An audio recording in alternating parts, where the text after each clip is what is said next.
गोवर्धन नाथ की जय।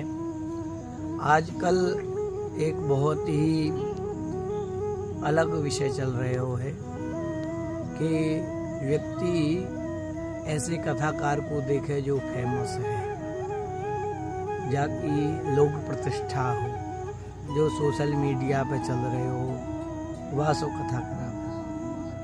तो ये हृदय में भाव ठीक नहीं है। और जो पैसा लेके कथा करे और जो पैसा दे के कथा करवावे, ना तो कथा करवे वाले को कल्याण हुए, ना कथा कहवे वाले को कल्याण हुए। जो अकिंचन भाव से, जो विरक्त भाव से, नो निश्चल भाव से, निष्कपट भाव से श्री ठाकुर जी की कथा कहे, ठाकुर जी को कीर्तन करे, वही के कीर्तन को, वही की कथा को प्रभाव जीवन के ऊपर होए।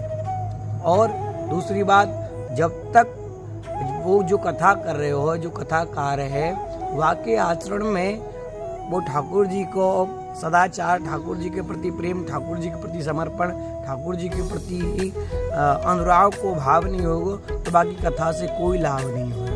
बाकी कथा को कोई श्रोता के ऊपर, ना वाके स्वयं के ऊपर कोई प्रभाव पड़ेगा।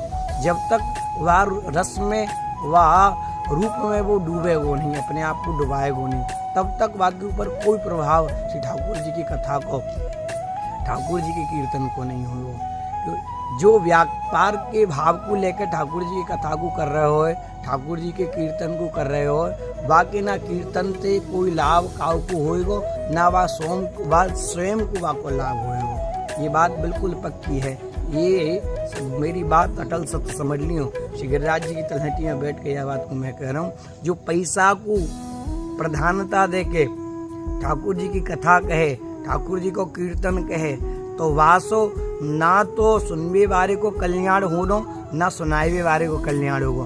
इन दोनों में से काउ को कल्याण नहीं होना, बातें कोई लाभ नहीं होगा। वासो यासो जो अकिंचन भाव से, जो निष्कपट भाव से, जो निर्लोभ भाव से श्री ठाकुर जी की कथा कहे, कीर्तन करे, वही की कीर्तन के, वही की कथा को जीव के ऊपर प्रभाव पड़े, वही सेवा को कल्याण हो। श्री गोवर्धन नाथ की जय।